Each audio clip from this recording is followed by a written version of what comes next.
Oh, hello everybody, this is Bhante Joe here, and I'm just here at the Dhamma-Vinaya and thought to record a short Dhamma discussion for the internet.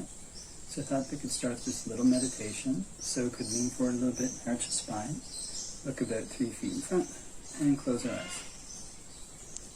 And can spread thoughts of goodwill to our right hand side, wishing may all beings to my right be happy and at ease.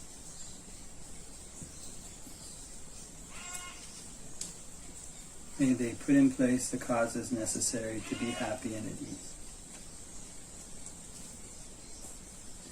And we can make the mind infinite, can make it unbounded, all the way to the ends of the universe and beyond, in every dimension. May all beings to my right be happy and at ease.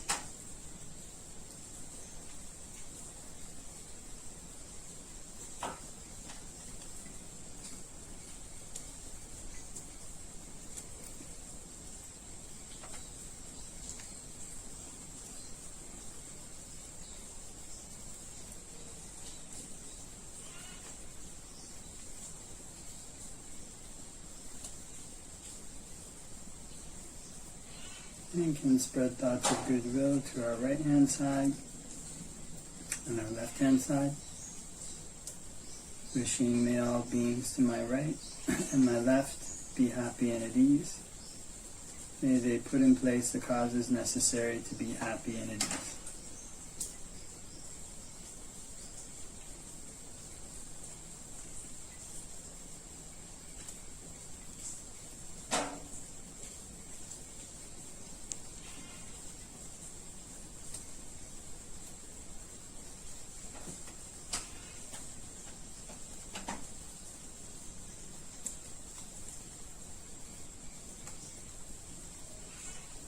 And we can spread thoughts of goodwill to our right hand side, to our left hand side, and in front. May all beings to my right, my left, and in front be happy and at ease. May they put in place the causes necessary to be happy and at ease.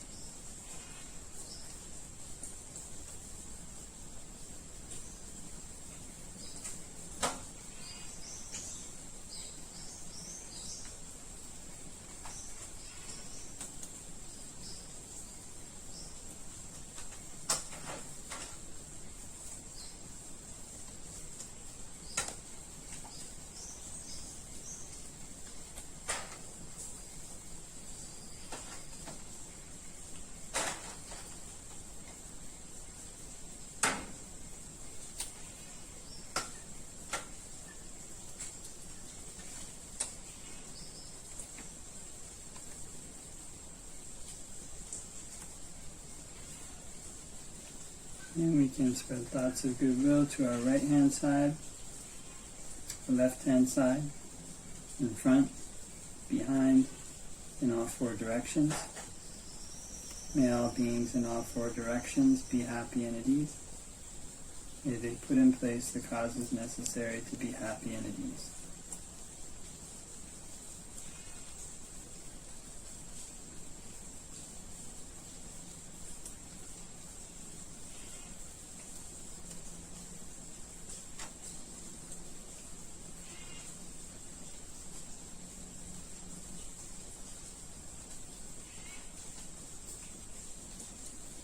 And we can spread thoughts of goodwill to our right hand side, our left hand side, in front, behind, and above.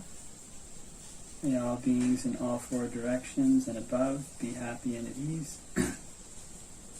May they put in place the causes necessary to be happy and at ease.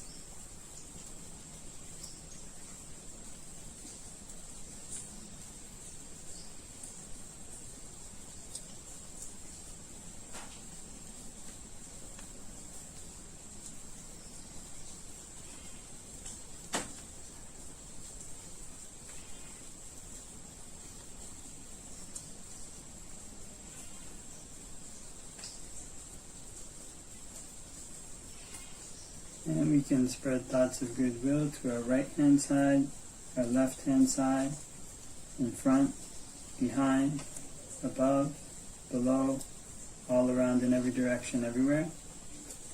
May all beings all around in every direction, everywhere, be happy and at ease. May they put in place the causes necessary to be happy and at ease.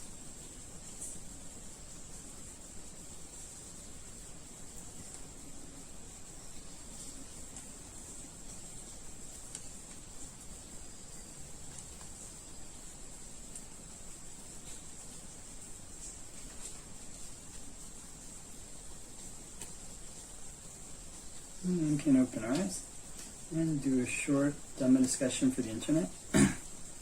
Namo tassa bhagavato arahato samma sambuddhassa. Namo tassa bhagavato arahato samma sambuddhassa. Namo tassa bhagavato arahato samma sambuddhassa. Buddhaṃ saraṇaṃ gacchāmi, Dhammaṃ saraṇaṃ gacchāmi, Saṅghaṃ saraṇaṃ gacchāmi. Dutiyampi Buddhaṃ saraṇaṃ gacchāmi, Dutiyampi Dhammaṃ saraṇaṃ gacchāmi, Dutiyampi Saṅghaṃ saraṇaṃ gacchāmi. Tatiyampi Buddhaṃ saraṇaṃ gacchāmi, Tatiyampi Dhammaṃ saraṇaṃ gacchāmi, Tatiyampi Saṅghaṃ saraṇaṃ gacchāmi. So I hope that everybody's having a great day wherever it might be. And was asked a question just recently about, I'd asked somebody I know if they had any questions they'd like to talk about. And they said, how does one make the decision to go forth if one has so many responsibilities, such as caring for elder parents? And so the decision to going forth means basically becoming a monk or a nun and giving up the worldly life and taking up the life of a full-time Buddhist monastic. And that's a decision that will always involve an element of renunciation. So it's interesting, whenever people decide to go forth, there's always this kind of balance between okay, I want to do this at the right time, but then actually it's never really 100% the right time. There always tends to be a responsibility or a commitment or something like that one will have to break. Because essentially one is leaving one's old world behind and entering a new category of life, a new category of lifestyle. And it doesn't necessarily mean that one will never interact with any of the people that one knew or anything like this, but one's interactions afterwards are different because of the category of life one is in. One is now monastic and a renunciant, and so one has various rules. And one can't really relate to one's old family and friends in exactly the same way that one used to. One can relate to them spiritually. So this thought whether or not to go forth, it always has this balancing element in that there can be kind of genuine situations which make it not the right time to go forth. I remember when there's been a couple times. There was once I was at a monastery in Thailand, and a man came and asked if he could ordain, and he had a really young child, just like 2 years old or something, and his wife said it was okay for him to ordain. And there was a very senior monk there, and this man was asking if it would be okay if he ordained there, and the senior monk refused. And he said, you shouldn't ordain, you have this kind of responsibility. Once you're finished your responsibility, then you can ordain. Now in the canon, actually, people do ordain when they have young children. Actually, that the Buddha set the model for that. But in I guess you say like modern times, anecdotally, it's something that tends to, if one has a serious responsibility that one has to fulfill, and one hasn't fulfilled it, then it can act as a block to some of the benefits that come from ordination. So there was another case that I heard about, and there was another senior monk and a fellow, and again had a very young child, and he came to a monastery and asked to ordain. but he started. It didn't work out. It didn't work out, and the senior monk again commented that he's never really known of a case where there's been somebody with a really young child. I guess in the modern West, maybe there's many cases like that in Asia, but in the modern West where that's worked out. So each situation, each case, when one wants to ordain, has these kind of different factors to it, which is why it's not necessarily a set and dry answer. So if one really feels the aspiration to ordain as a monk or a nun, and one has elder parents, it might mean that one is also kind of nearing the end of one's career oneself, or one is kind of in one's later middle ages. There's maybe, again, these are things that vary from case to case, but maybe some general principles that one can keep in mind in making the decision. The first is what we already mentioned, that there's never really a time when all of one's responsibilities are folded up and packed away neatly. Whenever one goes forth, there's always kind of some, what they call dangling lines, some ends that haven't been properly tied off. It's kind of, one can't tie up every knot and seal off every package or whatever before going. There's always these kind of loose ends dangling in the wind, and one just has to kind of leave them. The other thing is if one's parents are old and one is going forth, then one can try to make as much effort as one can to set things up so that they'll be well cared for. So if one's a layman, there's obviously a layman or lay woman. There's also obviously different financial things one can do to make sure that they have the proper care, everything they need to be materially satisfied, so that they don't go without anything materially that they need. So they're in a good place and they're safe, they're well taken care of, and they have enough medical attention. If one has siblings, of course, it's easier to make arrangements with them in this regard. But especially if one is older, then the other aspect of it is that one wants to evaluate one's reasons for going forth.